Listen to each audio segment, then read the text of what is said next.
Ko'pchilik mana shu Frisalak smeslarini nima turlari bor va qanaqa vaqtda foydalaniladi deb aytishadi. Avvalambor eslatib o'taman, smes обязательно pediatr bilan maslahatlashgandan keyingina o'zgartirishingiz mumkin. O'z vashimchalik bilan bolaga xohlagan smeslarni bermanglar. Ayniqsa lechebnilarini.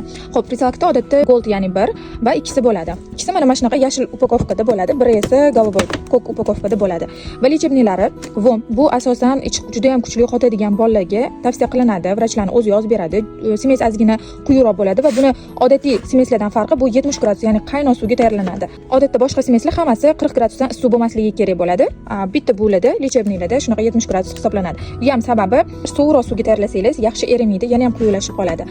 Xo'p, gipoallergenni bolada boshlang'ich allergiya bo'lsa, ya'ni masalan yuzida toshmalar toshadigan bo'lsa, unda gipoallergenlikni yozishadi. Agar allergiya juda ham kuchli darajada bo'lsa, unda PEP degan turidan yozishadi. Bizda hozir PEP qolmagan.